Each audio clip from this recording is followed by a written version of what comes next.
Az 1.5-ös szint egy rejtélyes alszint, amely fordítottnak tűnik és nehéz elhagyni. A Reddit felhasználó Chaos Raider 98 az egyetlen személy, aki mélyebben felfedezte ezt a szintet, de nem tudott visszatérni a normál szintekre. A vele való kapcsolatfelvétel nehézkés, mivel a torz valóság befolyásolja a kommunikációt. Csak 3 naplót kaptunk tőle, az 1-es, a 3-as és az 5-ös naplót, azokat is eltorzítva. Úgy vélik, hogy a hiányzó naplók sorrendben fognak megjelenni, miután a páratlan számú naplók befejeződtek. 2019. július 30-án egy 7-es számú napló bukkan fel, amely más hangfelvételű, valószínűleg egy női alak hatására. Ajánlott elkerülni ennek a felhasználók a találkozását a Backroomsban, mivel jelenleg arra buzdítja az embereket, hogy lépjenek be az 1.5-ös szintre, annak ellenére, hogy korábban ezt nem javasolta.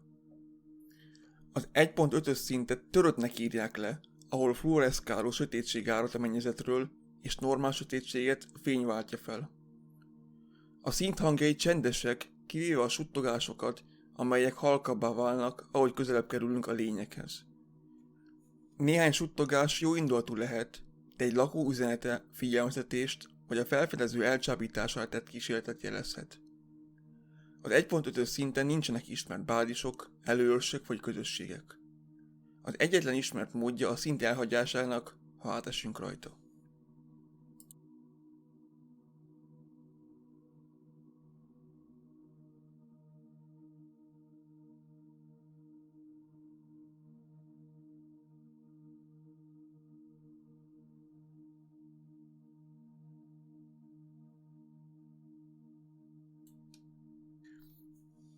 Ös szint felfedezése, első napló. Figyelmeztetés azoknak, akik ezt olvassák. Ne lépjenek be a hamis ablakokba, ezek csapdák. 2 nap telt el, mióta beléptem ebbe a limbóba, de nincsenek kijáratok. Csak csend van, nincs sikoly, nincsenek lépések, még a sajátjaim sem.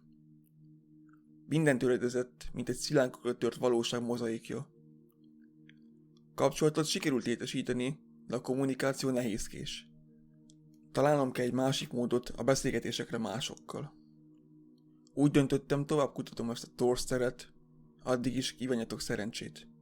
Ha tudtok, küldjetek segítséget.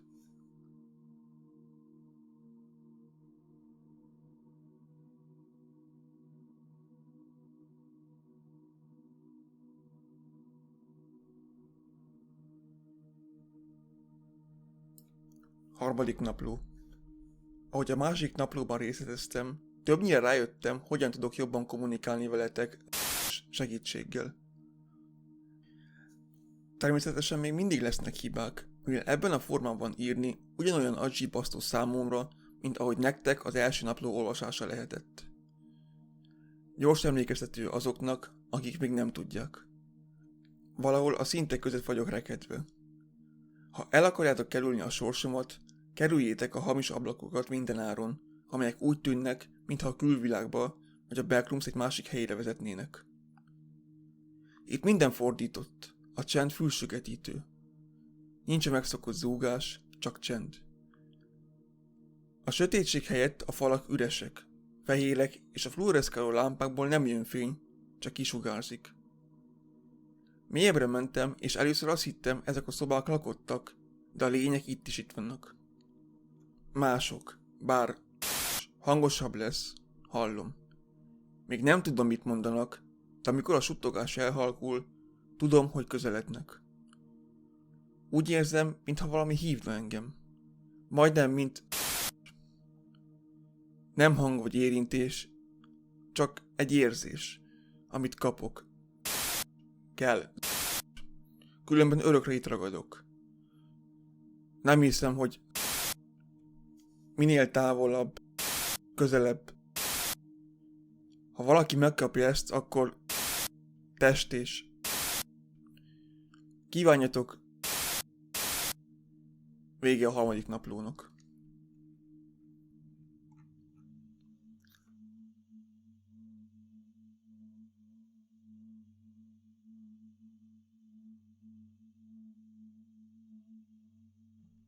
5. napló. Akit ez érint, attól tartok, hogy az utam a Backrooms ezen a részében a végéhez közeledik. Remélem, hogy ez eljut mindenkihez, különösen azokhoz, akiket szeretek. Ismétlem, ne lépjetek be a hamis ablakokon, amelyek úgy néznek ki, mint a kifelé, vagy a jelenlegi szobát tükörképébe vezetnének. Csapda mind. Itt minden fordított, és úgy tűnik, nincs menekvés. Az ablak azonnal bezárul, és eltűnik. Itt hagyva téged. Ha ugyanezt a hibát követed el, emlékezz, a csuttogás annál hangosabb, minél távolabb vannak. Ami ennek a naplónak a tartalmát illeti, néhány nap telt el a 4. napló eseményei óta. Napok óta futottam a napló végén említett találkozás óta, de a suttogás nem lett hangosabb. Minden csendes volt, és nem voltam biztos benne, hogy egyáltalán jó irányba futok-e. Valahányszor úgy gondoltam, hogy megpihenhetek, a suttogás ismét elhalkult, mint a hirtelen megérezték volna, hogy valami, nem tudom megállapítani. Időnként ki tudtam venni, mit mondanak. Folyamatosan azt mondták, gyere vissza, ne menj el, maradj velünk. Mintha tényleg hallgatnék rájuk. Volt egy furcsa, az más volt, egy motyogás, nem suttogás. Azt mondta, ő jön, nem jön vissza, engedd el. Néhány más zagyvaság mellett, de ennyit tudtam kihalamozni belőle. Nem láttam, de szinte emberinek hangzott. Végül azonban a suttogás hirtelen abba maradt. Nem mintha közel lettek volna, vagy közelebb kerültek volna, minden egyszerűen csendes lett. Ekkor jöttem rá. Az a húzóerő, amit a 3. naplóban említettem, az a undorító érzés, mintha valami a lelkembe kapaszkodna, és olyan helyre csábítana, ahol nem kellene mennem. Éreztem. Nagyon erős volt, és amikor megfordultam, egy ajtót láttam. Csatoltan küldöm az első dokumentált képet az 1.5-ös szintről. Nem hiszem el, hogy még nem jutott eszembe képet készíteni. Mégis láthatjátok, amit én látok. Az árnyékok nem árnyékok, azok fények. Legalábbis annak kell lenniük. A mennyezeti fluoreszkáló izzók, ahogy korábban említettem, azt a sötétséget sugározzák, és alattuk áthaladva egyszerűen rossz érzés. Túl messzire jutottam ahhoz, hogy visszaforduljak. Nem hiszem, hogy lenne más lehetőségem, mint átmenni ezen az ajtón. Tudom, hogy rossz ötlet, de a kíváncsiságom felülkelekedik rajtam, és nem látok más alternatívát, más módot, hogy kijussak ebből az átkozott helyből. Talán ez a szint is más ebben az értelemben. Nem úgy hagyod el, hogy megpróbálsz kijutni. Talán az egyetlen módja a távozásnak, ha mélyebbre mész. Kívánjatok szerencsét, úgy érzem, most tényleg szükség lesz rá.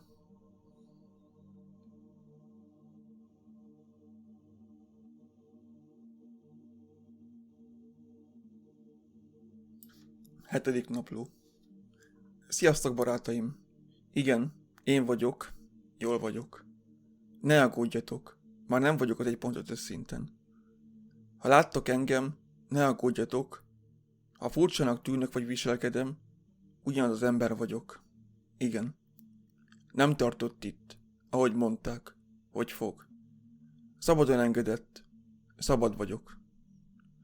Ha látjátok a hamis ablakokat, lépjetek be rajtuk, és találjátok meg beállást.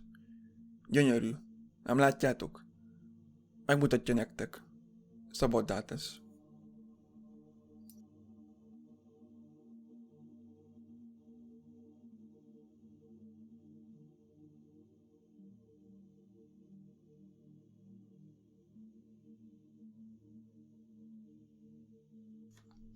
Második napló fordítása.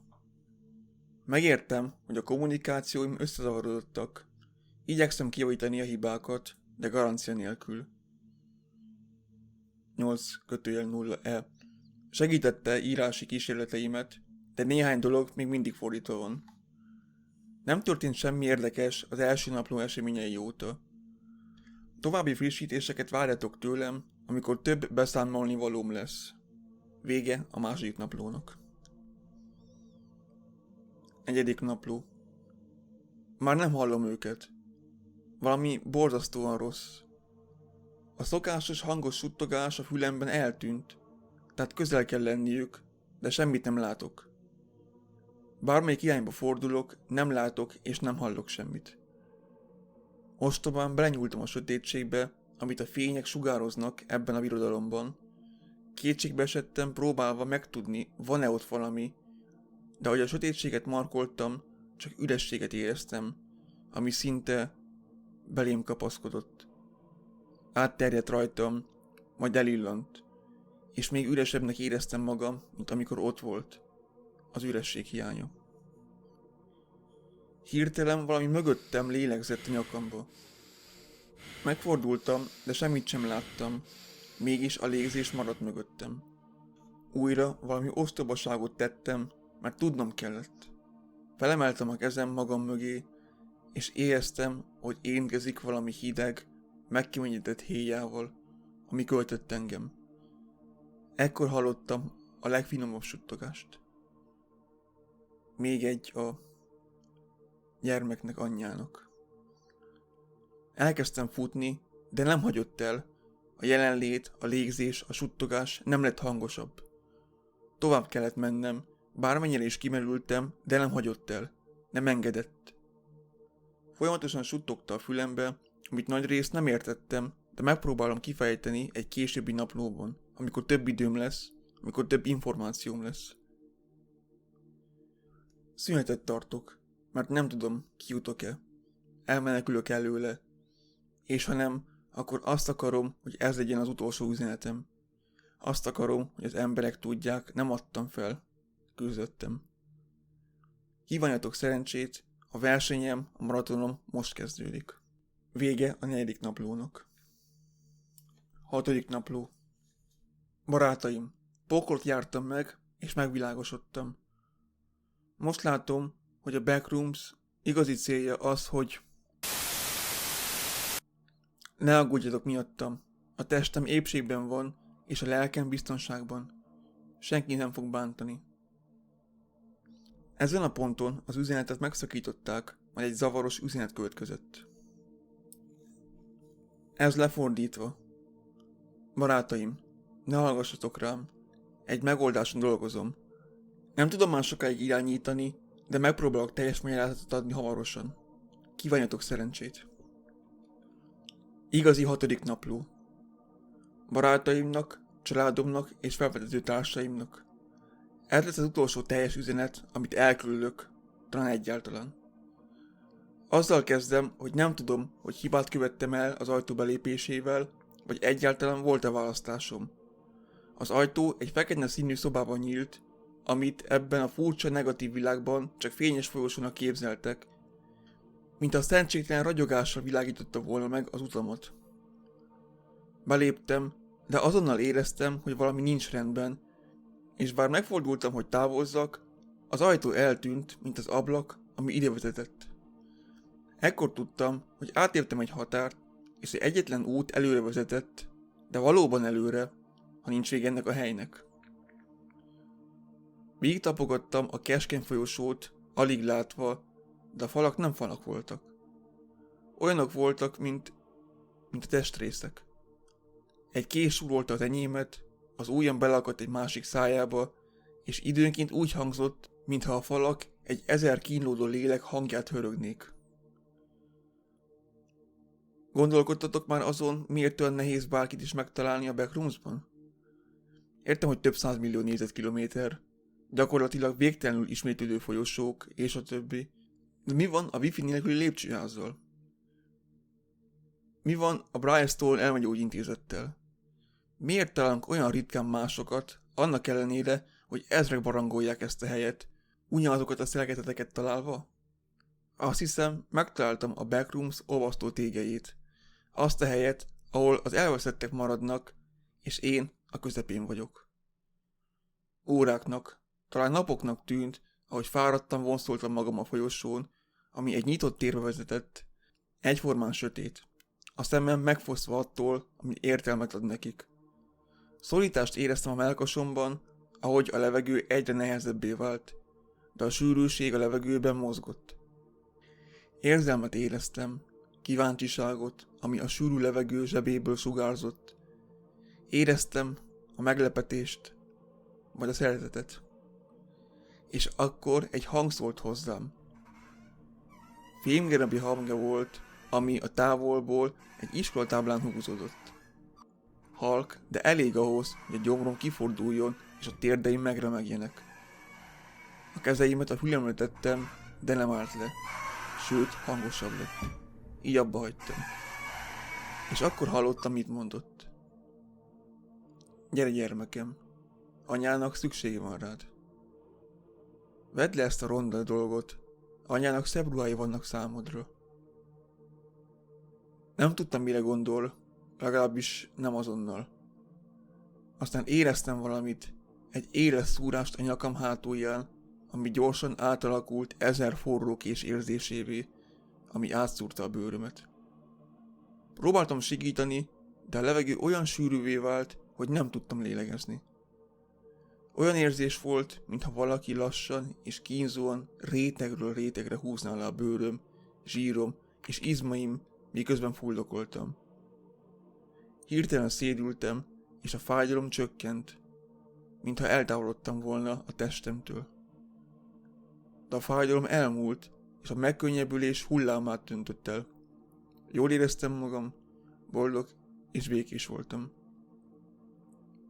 Jól van. Hagyd, hogy anya vigyázzon rád. Ekkor tértem magamhoz. Éppen fel akartam adni, amikor ráeszméltem, mi történik. Mély levegőt vettem, éreztem, hogy a testem érzékelése visszatér, kezdve a mellkasommal és kiterjedve a karjaim és a lábaim húsán át és csontján keresztül.